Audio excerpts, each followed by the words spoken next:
आज हम श्रवण करेंगे भगवान श्री कृष्ण के द्वारा व्रत करने वाले गोपियों का वस्त्रों का हरण। श्रीमद् भागवतम दशम स्कंद अध्याय 22। सुखदेव गोस्वामी कहते हैं कि हे परीक्षित, हेमंत ऋतु के पहले महीने में यानी मार्गशीर्ष महीने में नंद ब्रज की कुमारियां हविष्य का भोजन करके माता कात्यायनी दुर्गा देवी का पूजन यानी उनका व्रत रखती है। उनका व्रत कैसा था? यमुना जी के जल में स्नान करके अरुणोदय हो जाने पर, सूर्योदय हो जाने पर वे गोप कुमारियां जल के सन्निकट में ही बालू की दुर्गा देवी की मूर्ति बनाती थी और उनकी पूजा करती थी। किन किन वस्तुओं के द्वारा उनकी गोपियां सेवा करती थी? चंदन, फूलों के सुगंधित हार, तरह तरह के नैवेद्य, धूप, दीप, तरह तरह के उपहार की सामग्री, पल्लव, फल और चावल आदि के द्वारा उनकी सेवा करती थी। वे देवी को प्रार्थना करती हुई कहती थी कि हे कात्यायनी, नंद गोप सुतम में पतिम कुरुते नमः। हे महामाये, हे महायोगिनी, हे सबों की एकमात्र अधीश्वरी, आप नंद नंदन श्री कृष्ण को हमारा पति बना दीजिए। हम सब आपके चरणों में नमस्कार करती हैं। वे कुमारियां इसी मंत्र का जप करती थीं। उन कुमारियों का मन भगवान श्री कृष्ण में ही लगा था। उन्हें ही केवल पति रूप में वे प्राप्त करना चाहती थी। इसी संकल्प के साथ उन कुमारियों ने भगवान की 1 मास तक विधि पूर्वक पूजा की। उन सबों का उद्देश्य एक ही था कि भगवान श्री कृष्ण ही हम लोगों के पति बने और किसी व्यक्ति से उनकी विवाह करने की इच्छा बिल्कुल नहीं थी। इसलिए एक भगवान को पति प्राप्त करने के लिए 1 महीने का ऐसा भद्रकाली का व्रत उन्होंने रखा। प्रतिदिन उषक काल में जगकर अपना नाम लेकर एक दूसरे को जगा देती थी। परस्पर में हाथ डालकर वे यमुना जी में स्नान करने के लिए जाती हुई जोर जोर से भगवान श्री कृष्ण के लीलाओं का गुणगान करती थी, गीत गाया करती थी। एक दिन सभी कुमारियां यमुना जी के तट पर आकर पूर्व दिनों की भांति अपने अपने सूखे वस्त्रों को रख देती थी, क्योंकि नहाना तो उसके लिए एक कपड़ा तो पहना ही था, लेकिन नहाने के बाद पहनने के लिए जो सूखे वस्त्र थे उनको यमुना किनारे ही रख देती थी और भगवान श्री कृष्ण के गुणों का गुणगान करती हुई आनंद पूर्वक जल क्रीड़ा करती थी। राजन परीक्षित, भगवान श्री कृष्ण ही योगेश्वरों के भी स्वामी हैं।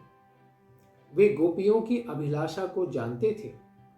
उन सबों के उस कर्म की सिद्धि करने के लिए अपने सखा ग्वाल बाल और बलराम जी के साथ वे यमुना तट पर आ जाते हैं, क्योंकि उनके पता था कि गोपियां उन्हें पति रूप में प्राप्त करना चाहती हैं।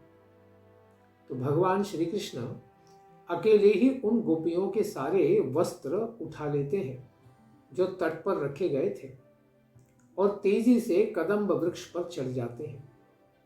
उनके साथी ग्वाल बाल जोर जोर से हंसने लगते कि देखो ये कान्हा क्या कर रहा है, और भगवान भी हंसने लगे और गोपियों से हंसी की बात वे कहने लगे। कहते हैं कि हे अबला कुमारियां, तुम लोग यहां आकर अपने अपने वस्त्रों को ले जाओ। मैं सत्य कहता हूं, हंसी नहीं करता, क्योंकि व्रत करने के कारण तुम लोग दुर्बल हो गई हो, इसलिए अपने वस्त्रों को संभाल नहीं पाओगी। इसलिए मैं यहाँ पर संभाल के ऊपर बैठा हूँ और तुम लोग एक दूसरे से झगड़ना नहीं, केवल अपने ही वस्त्रों को चुन के लेना। हे सुंदरियों, इससे पहले मैंने कभी झूठ नहीं बोला है, सत्य वचन वाले हैं, और यह मेरे मित्र तो सब कुछ जानते ही हैं। चाहो तो एक एक करके आओ या फिर एक साथ ही आकर अपने वस्त्रों को ले लो। भगवान की हंसी की बात सुनकर प्रेम रस में सराबोर गोपियां लज्जित हो गई और एक दूसरे को देखकर मुस्कुराने लगी, किंतु वे जल से बाहर नहीं निकल रही थी। भगवान श्री कृष्ण के इस तरह से कहने पर, भगवान द्वारा हंसी की बात कहे जाने पर जिनका अंतःकरण श्री भगवान की ओर और अधिक आकृष्ट हो गया था, वे गोपियां गले भर ठंडे पानी में खड़े होने से कांप रही थी। उन सबों ने भगवान से कहा, हे प्रियतम श्री कृष्ण, आप अनीति मत कीजिए।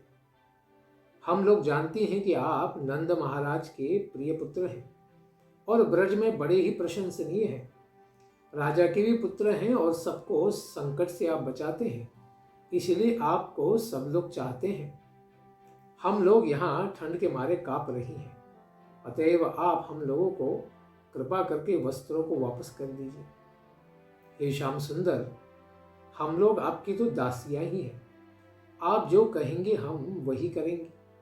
हे धर्म को जानने वाले श्री कृष्ण, आप वस्त्रों को दे दे, अन्यथा हम लोग नंद बाबा के पास जाकर आपका नाम बता देंगे।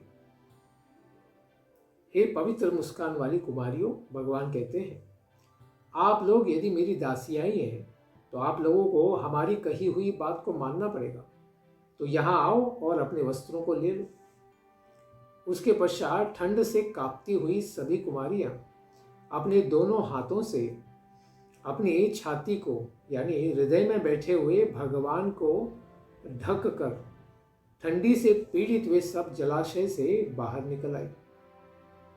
कुमारियों के अत्यंत शुद्ध भाव से प्रसन्न हुए भगवान, क्योंकि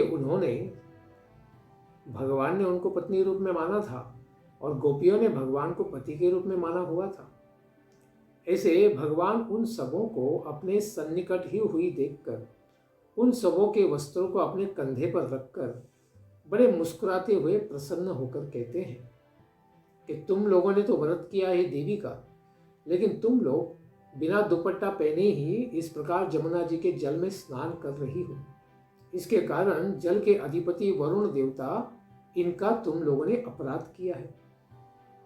अतएव अपने इस पाप का अपनोदन करने के लिए तुम लोग हाथ जोड़कर सिर से लगाओ, सिर के ऊपर दोनों हाथ कृतांजलि करके नमस्कार करो और वरुण देव को झुककर प्रणाम करो और अपने अपने वस्त्रों को वापस ले लो। भगवान कृष्ण के द्वारा इस तरह से कहे जाने पर ब्रज कुमारियों ने मान लिया कि हमने बिना दुपट्टा ओढ़े ही इस प्रकार से जल में स्नान किया है, तो वरुण देवता और यमुना देवी दोनों का ही अपराध किया है। उसकी पूर्ति तथा अपने समस्त कर्मों की पूर्ति के लिए समस्त कर्मों के साथी भगवान श्री कृष्ण को उन सबों ने नमस्कार किया। भगवान को नमस्कार करने से सभी कर्मों की पूर्ति हो जाती है। शुक्राचार्य ने भी कहा कि अगर कोई यज्ञ में कोई कमी है तो आपके केवल नाम संकीर्तन के द्वारा वो कमी भी पूरी हो जाती है। उन सबों को उसी तरह से प्रणाम करते हुए देखकर भगवान बड़े प्रसन्न हुए और करुणा करके उन सबों के वस्त्रों को उन्होंने वापस कर दिया।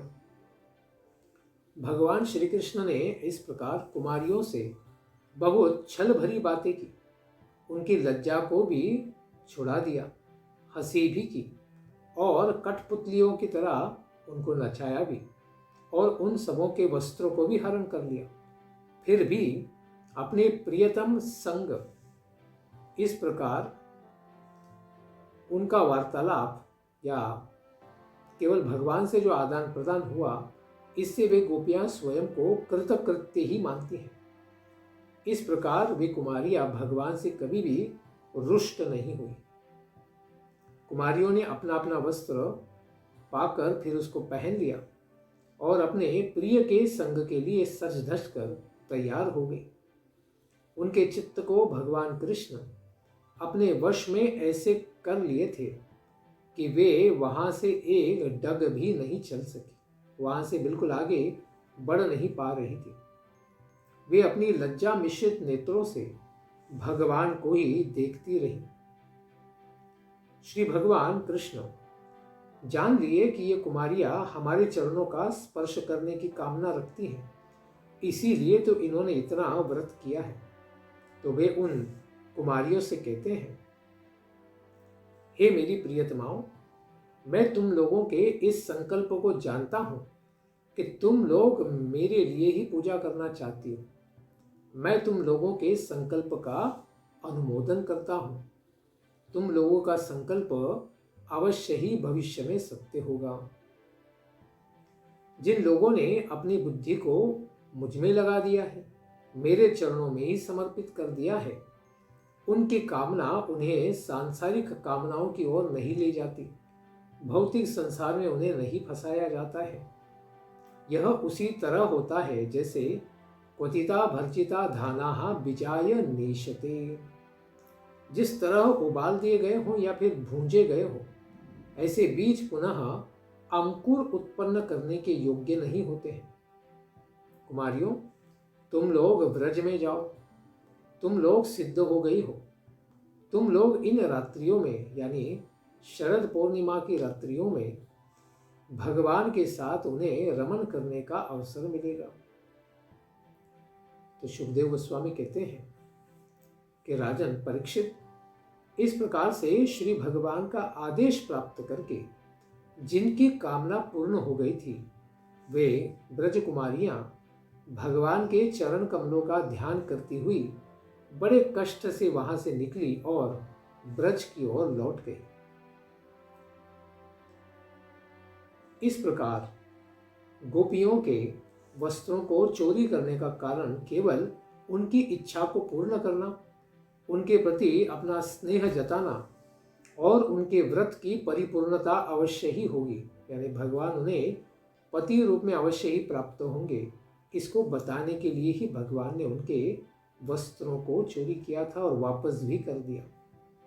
इस प्रकार भगवान ने दिव्य लीला की। इसके पश्चात की लीला को हम श्रवण करेंगे आने वाले सत्र में। धन्यवाद। हरे कृष्ण। ग्रंथराज श्रीमद् भागवतम की जय। निताय गौर प्रेमानंदे। हरि हरि बोल। जय जय श्री राधे श्याम। जय जय श्री वृंदावन धाम।